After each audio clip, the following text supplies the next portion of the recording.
He just wanted to catch the train home. But when the checkpoint scanner hit the faded ink on his wrist, the entire station's grid blacked out. The screen didn't flash "denied." It flashed "clearance level, Omega." And then the heavily armed guards started backing away.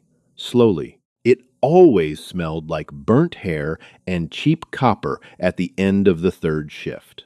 Alexander stood in the winding security queue of Transit Hub 4, letting the ambient noise of 5,000 exhausted commuters wash over him. It was a dull, rhythmic drone, the scuffing of steel-toed boots on permacrete, the heavy sighs, the occasional cough rattling from lungs lined with shipyard dust.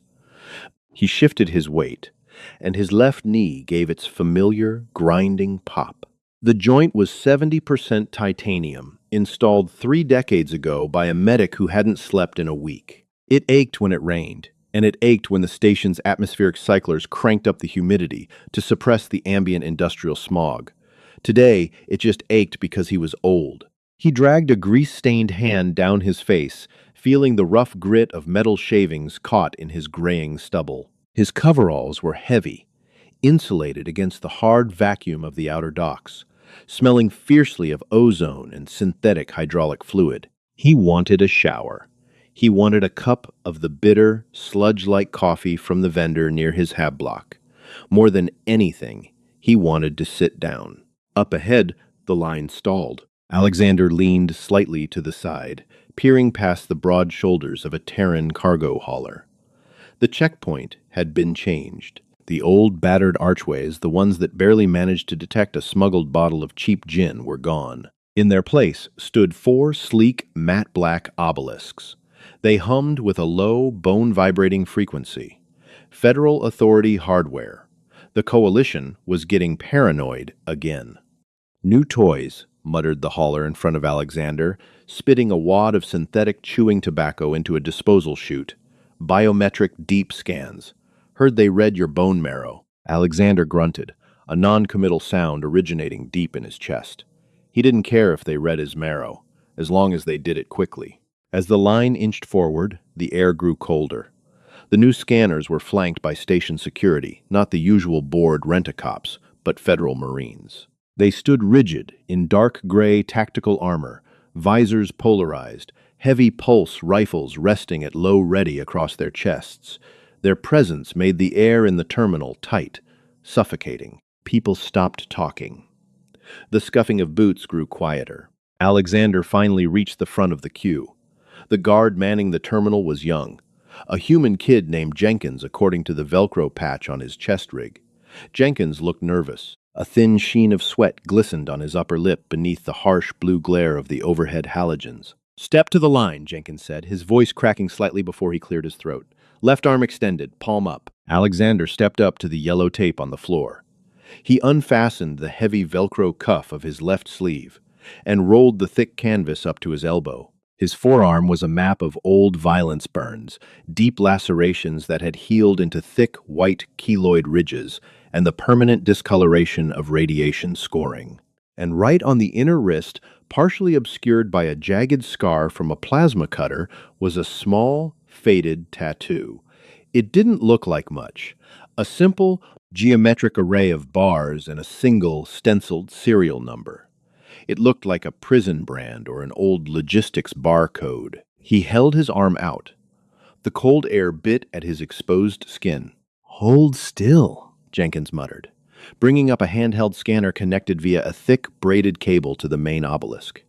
The device glowed with a harsh red laser. The laser swept over Alexander's skin. The red light dragged across the scars, then hit the faded ink of the tattoo. The scanner didn't beep. It shrieked. It was a sudden, ear-splitting squeal of digital agony, like a comms channel picking up raw static from a solar flare. Jenkins jumped, nearly dropping the device. The red light turned a violent, sickly purple, and then the heavy, matte black obelisk next to them convulsed. A sharp crack of blown capacitors echoed through the cavernous terminal. Plumes of acrid white smoke vented from the machine's cooling ports. The digital display on Jenkins' chest rig sparked and went dead black. "What the hell?" Jenkins gasped, shaking his hand as if the scanner had burned him. Alexander didn't move. He kept his arm extended, though his jaw tightened. Damn it, he thought. Not today. I just want to go home. The shrieking noise abruptly cut off, replaced by a deep, resonant klaxon. Every light in Transit Hub 4 flickered, then died. For 2 agonizing seconds, the terminal was plunged into pitch blackness. A collective gasp rose from the thousands of commuters. When the lights snapped back on, they weren't the harsh white halogens. They were the deep, blood-red strobes of a primary grid failure. Emergency power. Every Federal Marine at the checkpoint had their rifle raised, but they weren't pointing them at the crowd. They were pointing them at Alexander. Alexander slowly lowered his arm. The heavy canvas of his sleeve slid back down over the faded ink. He looked at Jenkins. The kid was pale, his eyes wide, backing away slowly. Above them, the massive 30-foot departure screens that had previously displayed train schedules were glitching.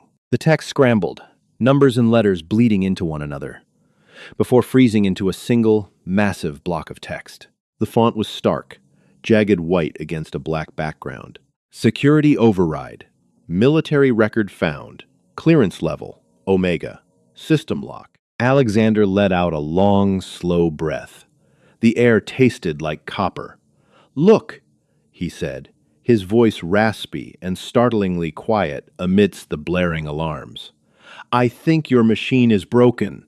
Can I just get a manual stamp?" Jenkins didn't answer. He was trembling. "Hands," barked one of the Marines. A massive man whose voice was modulated through his helmet speakers, making it sound like grinding stone. "Keep them where I can see them. Do not move. Do not breathe." Alexander raised both hands, palms open. His shoulders slumped. The joint in his knee throbbed. He looked at the smoking remains of the scanner, then up at the red-lit faces of the terrified guards. This wasn't going to be a quick manual stamp. They didn't just handcuff him. They bound his wrists with magnetic inhibitors, heavy, blocky devices designed to suppress neural implants and lock the muscles in the forearms. It was overkill. Alexander didn't have any combat implants left. They had burned out years ago, leaving nothing but dead wiring and phantom pains. He sat in a windowless holding cell deep beneath the station's security precinct. The chair was bolted to the floor, made of a dense, cold polymer that seemed designed to sap the body heat from whoever sat in it. The room smelled of industrial bleach and old sweat.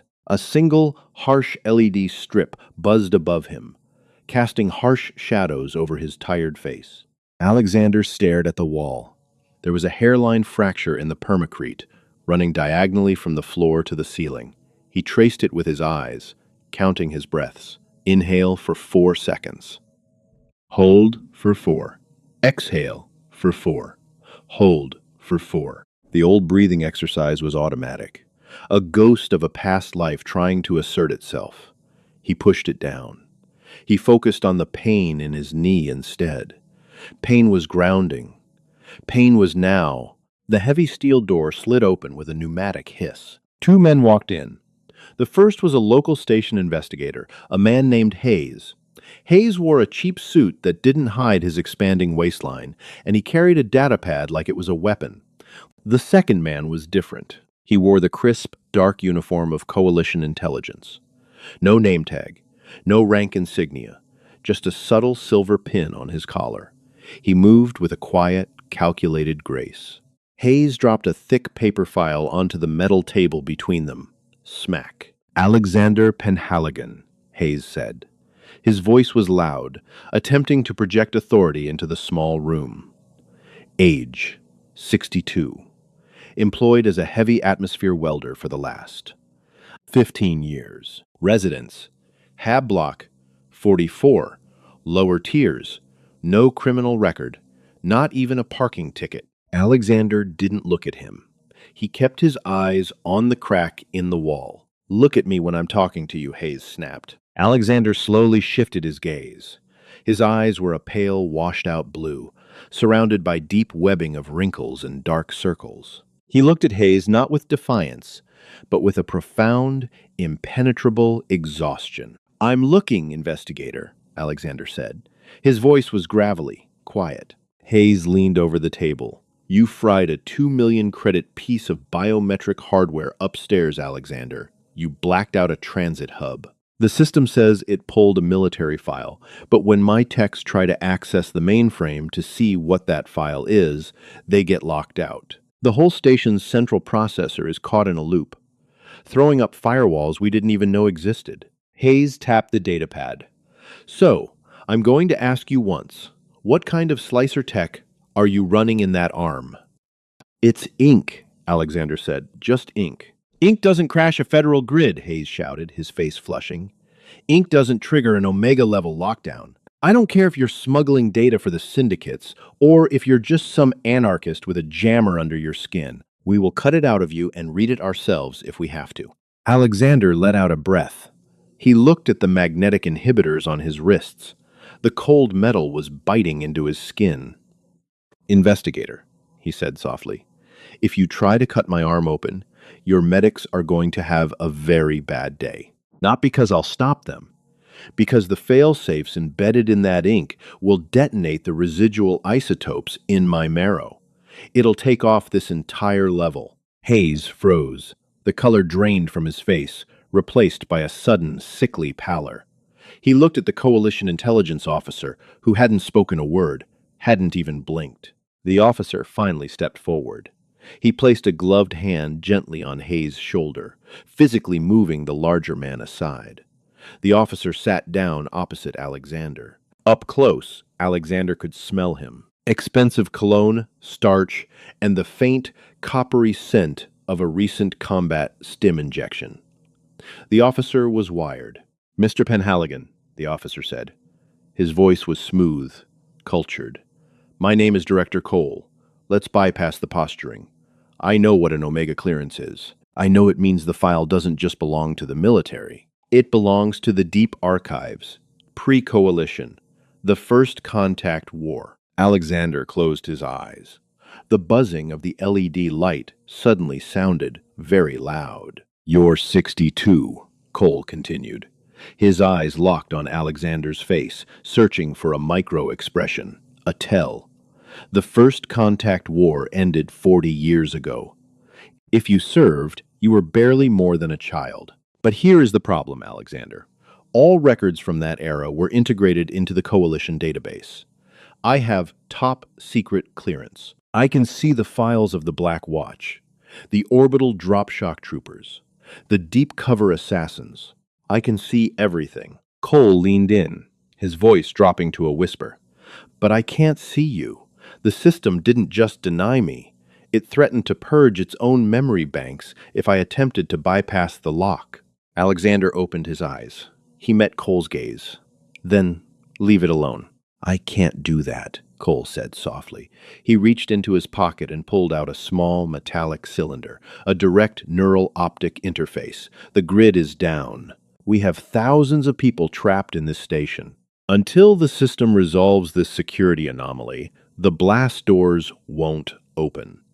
I am going to plug this directly into this room's offline terminal, scan that tattoo, and authorize the override. I don't care what secrets you're hiding. I just want my station back. Alexander shook his head slowly. Don't. Hold him, Cole ordered. Hayes stepped forward, grabbing Alexander's shoulders and pinning him against the back of the cold polymer chair. Alexander didn't fight. He just went entirely still, the muscles in his jaw bunching. Cole walked around the table. He grabbed Alexander's left arm. He didn't bother unrolling the sleeve carefully. He drew a combat knife and sliced the thick canvas away, exposing the scarred forearm and the jagged, faded tattoo. Cole pressed the metallic cylinder against the ink. The reaction was instantaneous. It wasn't a digital shriek this time. It was a physical, concussive wave. The small terminal bolted to the wall behind the table erupted in a shower of sparks. The heavy steel door of the interrogation cell slammed shut with a final, terrifying clang, the internal locking mechanisms engaging with a series of heavy, metallic thuds. The LED light above them popped, showering them in glass.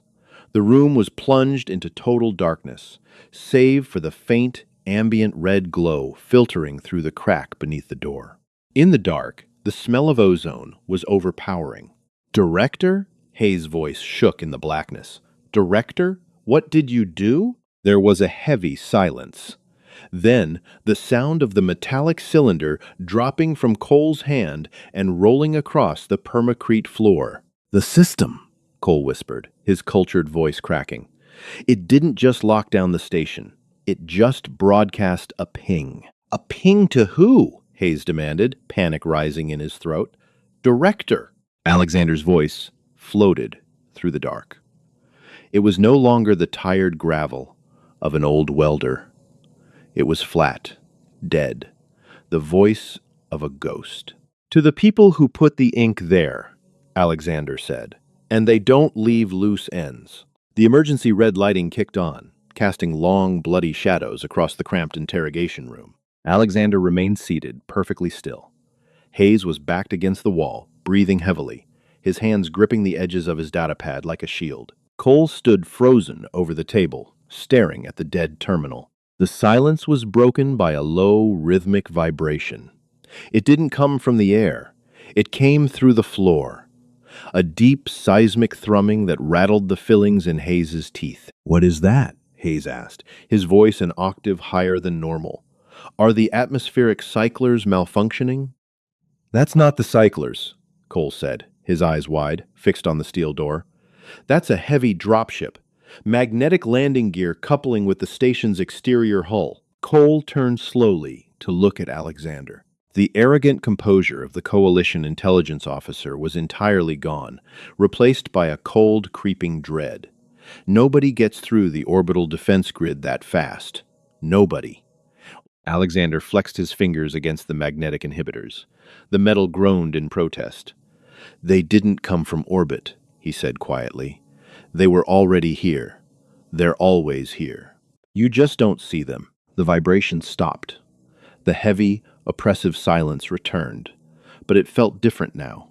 It felt coiled, waiting. Then came the sound of boots. Not the chaotic, disorganized running of station security. This was a synchronized, predatory rhythm. Thump, thump, thump. Heavy armor, perfect unison, moving down the corridor outside the cell. Hayes scrambled toward the door, pounding his fist against the reinforced steel. Hey, get us out of here. The system locked us in." "Step away from the door, Hayes," Cole snapped, reaching for the sidearm holstered at his hip. "Step away now." Hayes didn't listen. "We're in here. Override the lock." From the other side of the door, a muffled, metallic click echoed. Alexander closed his eyes. "Get down." He didn't shout. But the absolute certainty in his voice made Cole drop into a crouch instantly. Hayes only had time to turn his head. 4 localized thermic charges detonated simultaneously at the door's locking hinges. The explosion was deafening in the confined space. The blast didn't blow the door inward. It vaporized the locking mechanisms in a flash of blinding white heat. A split second later, a massive kinetic ram struck the center of the steel slab. The door tore free of its frame, flying across the room and smashing into the wall right where Hayes had been standing a second prior. Hayes screamed as he was thrown to the floor, showered in red-hot shrapnel and concrete dust. Through the smoke and the settling dust, figures stepped into the red light of the cell. They were massive. They wore armor that Alexander hadn't seen in 4 decades. Viper-class void suits painted the absolute light-absorbing black of deep space. No insignia, no unit markers. The visors of their helmets were opaque, mirroring the red emergency lights.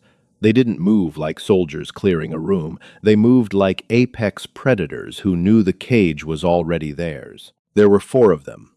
They raised their weapons, compact, brutal-looking magnetic accelerators. 3 aimed directly at Cole and Hayes. The 4th walked slowly toward the table. Cole had his sidearm drawn, his hands shaking violently. He was pointing it at the lead figure, but his finger hovered over the trigger, paralyzed by the sheer, overwhelming presence of the strike team. "Lower your weapon, Director," a voice crackled from the lead figure's external speakers. It was heavily modulated, stripped of any human cadence. "By authority of the Coalition," Cole started, his voice trembling. The lead figure moved faster than the human eye could track. A black gauntlet snapped out, closing over the barrel of Cole's pistol. With a sharp metallic twist, the weapon was crushed, the internal battery venting a short burst of blue sparks. The figure shoved Cole backward. Cole hit the wall and slid down to the floor, gasping for air. The lead soldier turned his helmeted gaze down to Alexander. Alexander looked back up. The smell of the thermic charges acrid. Burning magnesium filled his nose, bringing with it a violent rush of memories. The smell of burning cities, the smell of the Orion siege, the taste of ash and copper blood in the vacuum of space. He didn't feel fear. He just felt an immense, crushing weight settle back onto his shoulders, a weight he had spent a lifetime trying to outrun. The soldier reached down and clamped a hand over the magnetic inhibitors binding Alexander's wrists. There was a low hum, a click, and the heavy metal cuffs fell to the floor with a clatter. Alexander rubbed his raw wrists slowly. He didn't stand up. The soldier reached up and unlatched his helmet. The pressurized seal hissed, releasing a cloud of cold air. He pulled the helmet off and tucked it under his arm. It was an older man. He had a face carved from granite, scarred and weather-beaten, with cold gray eyes that looked like shattered glass. A jagged burn scar ran from his jawline down into the collar of his black undersuit. Alexander stared at him. The breath hitched in his throat. "Hello, Artie," the man said. His voice was rough, unmodulated now. Alexander's hands stopped moving. He looked at the man's face, then down at his own hands, calloused and stained with grease. "You're dead," Alexander whispered. The words tasted like ash. "I watched the dreadnought crack in half, Vance. I watched the atmosphere vent. You're dead." The man named Vance didn't smile. "A lot of us died that day, Artie. But the objective was completed. The Directorate decided that a unit capable of burning a planet to ash to win a war shouldn't exist on paper anymore. So, we stayed dead." Vance looked around the cramped, miserable interrogation room, then at Alexander's dirty coveralls. "Is this what you've been doing for 40 years?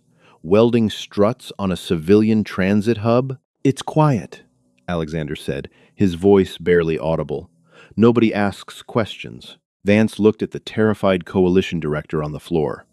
Until today. Cole was staring at Vance, his eyes darting between the black armor and Alexander. "Who are you?" Cole whispered, his voice cracking with a mixture of terror and awe. "The system." The system purged itself just to hide his file. "What is he?" Vance didn't look at Cole. He kept his eyes on Alexander. "You read the history books, Director?" Vance asked softly. "You know about the final push? How the Krell hegemony suddenly surrendered after the siege of Orion. The official story is that they realized the strategic cost was too high." Cole nodded slowly, terrified to speak. "That's a lie," Vance said. "They surrendered because a human strike team bypassed their orbital defenses, landed on their cradle world, and turned their planetary core into a localized singularity. We didn't beat them. We broke their spirit. We showed them that humanity would gladly burn the galaxy down if it meant we survived the ashes." Vance gestured to Alexander, who was staring vacantly at the shattered door. Alexander wasn't just a soldier, he was the trigger man. He carried the codes in his blood. He's a walking extinction event. The tattoo is just a warning label. Hayes, still huddled in the corner, let out a pathetic, whimpering sound. Alexander finally stood up. His titanium knee popped loudly in the quiet room. He looked smaller now, standing next to the armored giants. He didn't look like a weapon of mass destruction. He looked like an old, tired man whose shift had gone on entirely too long. "I just wanted to go home, Vance," Alexander said, his voice thick with emotion. "I left it all behind. I paid my debt." Vance's expression softened, just for a fraction of a second. "I know, brother, but the tattoo got scanned. The protocols triggered. The Coalition knows you're alive now." Vance reached out and placed a heavy, armored hand on Alexander's shoulder. "Your shift isn't over, Artie. Pack your gear. We're being reactivated." The corridor outside the interrogation cell was a graveyard of dead electronics. The station's emergency strobes, painted the permacrete walls in rhythmic, arterial flashes of red. Alexander walked in the center of the formation. The four massive black-armored figures moved around him with a fluid, terrifying grace. They didn't march. They glided. Their boots, equipped with microacoustic dampeners, made no sound against the steel grating. The only noise was the ragged, heavy breathing of Alexander's own lungs and the sickening, rhythmic pop grind of his titanium knee joint. He was slowing them down. He knew it. They knew it. Stairs are out. The point man, a towering figure designated only by a single white stripe on his pauldron, signed with a sharp flick of his wrist. Elevator shafts. Main vertical artery. The commander didn't speak. He simply nodded. They reached the primary maintenance shaft for Sector 4. The heavy Durasteel blast doors were sealed shut, locked down by the Omega Protocol Alexander's blood had triggered. The point man didn't bother looking for a terminal. He stepped up to the doors, placed two heavy magnetized clamps against the seam, and stepped back. A subsonic frequency hummed, vibrating deep in Alexander's dental work. A second later, the internal locking bars sheared with a violent, metallic shriek, and the doors were wrenched apart. The shaft was a throat of absolute darkness extending a mile straight up to the station's exterior hull. Cold, stale air rushed out, carrying the smell of rust, vaporized grease, and raw electrical ozone. Alexander peered over the edge, his stomach twisted. 30 years ago, he would have scaled the maintenance ladder in under 10 minutes, his augmented muscles burning with synthetic adrenaline. Now, his lower back ached just from the draft. "I can't climb that," Alexander said. His voice was small, swallowed by the cavernous shaft. "My knee won't take the torque." He expected frustration. He expected the harsh reprimand of a commanding officer. Instead, the commander simply stepped behind him. Heavy, articulated fingers gripped the thick canvas of Alexander's coveralls, right at the reinforced webbing of his harness. "You don't have to climb, Artie," the commander said, his voice flat, devoid of pity. "Brace." Before Alexander could process the command, a heavy steel carabiner snapped onto his chest rig. The commander triggered a pneumatic winch mounted on his forearm. The ascent was brutal. Alexander was hauled upward into the black, his boots scraping uselessly against the rusted rungs of the ladder. The safety harness bit viciously into his thighs and shoulders. He closed his eyes, focusing on the smell of his own stale sweat and the heavy, metallic scent of the black armor pressed against his back. He felt like a sack of dead weight. He felt utterly, completely useless. "Why now?" Alexander gasped, the wind whipping past his face as they ascended at 20 meters a second. 40 years. I welded bulkheads. I ate synthetic rations. I kept my head down. The winch slowed as they approached a secondary access hatch near the outer hull. The commander stabilized them against the wall, his boots clamping magnetically to the permacrete. "Because we aren't the only ones who kept copies of the deep archive files," the commander said, his breath ghosting in the freezing air of the upper shaft. 6 hours ago, a splinter faction of the Krell hegemony raided a coalition black site on the edge of the Perseus Arm. They didn't take weapons. They didn't take ships. They took a frozen, severed arm of a dead Directorate engineer. Alexander's blood ran cold. The pain in his harness suddenly vanished, replaced by a hollow, sinking terror in his gut. "The engineer who built the core," Alexander whispered. "Yes," the commander replied, pulling a thermic torch from his belt and igniting it. The blue-white flame cast harsh, demonic shadows across his scarred face. "They have the lock, Artie, but you are the only living key. They are trying to wake up a planetary singularity, and if they do, what we did at Orion will look like a campfire." The torch bit into the access hatch, showering them in sparks. Alexander flinched, the hot slag landing on his exposed neck, burning like wasp stings. He didn't brush them away. The pain was grounding. It kept the ghosts at bay. The hatch gave way, groaning outward into a depressurized docking umbilical. Beyond the umbilical sat the dropship. It didn't look like Coalition hardware. It looked like a wedge of polished obsidian, entirely devoid of markings, thruster ports, or windows. It was a stealth insertion craft, designed to slip through orbital grids by absorbing sensor pings and leaving absolutely no thermal wake. The strike team moved into the umbilical, their boots clicking heavily against the deck plates. Alexander stumbled after them, his bad knee buckling slightly as gravity shifted from the station's artificial pull to the localized field of the dropship. He paused at the airlock threshold. He looked back down the dark, yawning shaft of the station. Somewhere down there, in a cramped, smelling hab block, was a half-empty mug of sludge coffee. There was a worn-out mattress. There was a quiet, pathetic life that he had meticulously built out of the ashes of a monster. He reached out and touched the scarred metal of the airlock frame. His fingers were trembling, stained with hydro grease that had settled deep into the whorls of his fingerprints. "I'm not a soldier anymore," Alexander said to the empty airlock. "No."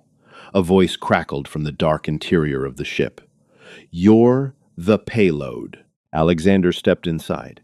The airlock hissed shut, severing him from the world of the living. The interior of the dropship was a claustrophobic nightmare. It smelled of antiseptic, gun oil, and the faint, bitter tang of combat stims. The walls were lined with crash webbing and weapons racks holding modular, brutalist firearms that had been officially outlawed by the Geneva Prime Accords decades ago. The emergency lighting bathed everything in a sickly, bruised purple. "Strap in," one of the faceless soldiers ordered, tossing Alexander a heavy 5-point harness. Alexander collapsed into a hard, composite seat. His fingers fumbled clumsily with the buckles. The metal clasps were cold, biting into his calloused hands. He was shivering, though he wasn't sure if it was from the ambient temperature of the ship or the adrenaline finally burning out of his system, leaving nothing but a toxic sludge of dread behind. The commander walked to the front of the troop bay and keyed the intercom. "Pilot, disconnect. Maximum burn. We are dark." There was no countdown. No warning hum of engines spooling up. The inertial dampeners kicked in a fraction of a second too late. The G-force hit Alexander like a physical blow to the chest. The air was violently expelled from his lungs. His vision instantly narrowed to a tiny, dark tunnel. He felt his soft tissues flattening against his skeleton, his internal organs protesting the sudden, extreme acceleration. He clenched his jaw, tasting the sudden, sharp copper of blood as his teeth bit into the inside of his cheek. For 2 agonizing minutes, the ship tore away from the transit hub, piercing the station's orbital defense grid before the automated cannons could even register a thermal bloom. When the ship finally leveled out, settling into the eerie, frictionless glide of deep space transit, Alexander gasped for air. He leaned forward, bracing his elbows on his knees, coughing violently. Drops of blood spattered against the matte black deck plates between his boots. He wiped his mouth with the back of his hand, his eyes watering. Across the bay, the strike team was unsealing their helmets. Alexander looked up, expecting to see cold, cybernetically enhanced killing machines. Instead, he saw ghosts. They were old. Older than him, perhaps, though cryosleep and genetic augmentation made it hard to tell. The point man had a face composed entirely of sharp angles and pale, synthetic skin that didn't quite match the tone of his neck. Another soldier, a woman with eyes the color of dirty ice, had a ragged scar that bifurcated her lips and disappeared into the collar of her undersuit. They sat in silence, field stripping their weapons with practiced, mechanical efficiency. There was no banter, no bravado. They carried the heavy, suffocating aura of people who had been asked to commit unforgivable sins and had agreed. The commander sat across from Alexander. He offered a small, silver flask. Alexander looked at it, then took it with a shaking hand.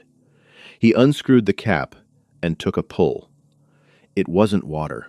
It was raw, unflavored ethanol. It burned a fiery path down his throat, settling like a hot coal in his stomach. He coughed, handing it back. "So," Alexander said, his voice raspy.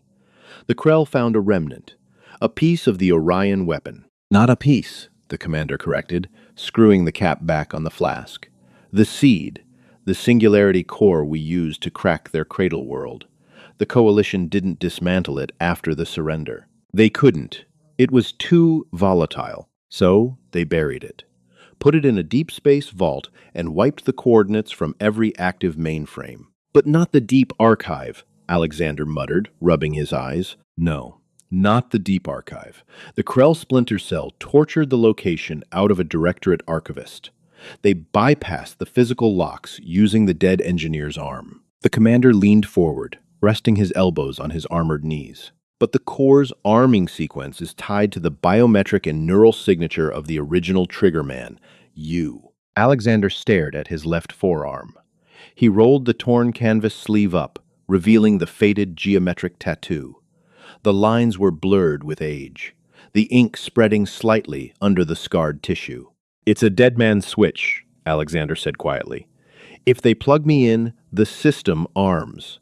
If I refuse, they cut the arm off. And the localized detonation kills me anyway. They don't want to kill you, Artie. They want to use you to arm it, then drop it on Earth. The commander's gray eyes were unreadable, pools of slate in the purple light. We are here to make sure that doesn't happen. Alexander let out a hollow, broken laugh. He looked around the cabin at the silent, damaged veterans. By doing what? Killing them or killing me? The commander didn't answer immediately. He looked at the deck, then back up at Alexander. Our orders, the commander said, his voice devoid of any emotion, are to secure the core. If the core cannot be secured, we are to deny the enemy the key, by any means necessary. The heavy silence returned, thicker this time. It pressed against Alexander's eardrums. He looked at the woman with the ice-pale eyes. She was sliding a fresh thermal magazine into her rifle. She didn't look up, but he saw the slight tightening of her jaw. They wouldn't hesitate.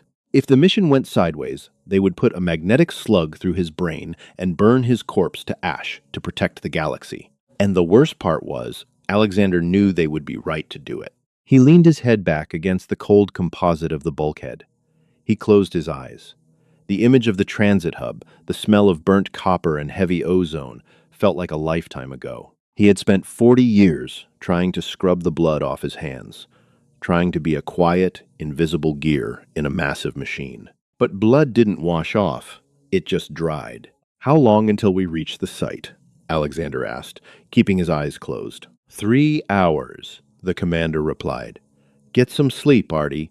It's going to be a long drop. Alexander didn't sleep. He listened to the hum of the ship's sublight drives, the soft metallic clicks of weapons being prepared, and the rhythmic, unavoidable thudding of his own heart. He was a monster, wrapped in the fragile, failing body of an old man, hurtling through the dark toward a reckoning he had delayed for 4 decades. He just wanted to catch the train home. But he was starting to realize that for men like him, there was no such thing as home. There was only the mission, and the long, quiet dark that followed. The Orion Singularity is ticking, and the galaxy's deadliest ghost is the only key. Will Alexander embrace the monster he used to be, or will the strike team have to pull the ultimate trigger? If you're loving this grim, grounded sci-fi universe, hit that like button, share it with your friends, and subscribe to the channel. Drop a comment below. Do you think Alexander survives the drop, or is he a walking sacrifice? See you in the next chapter.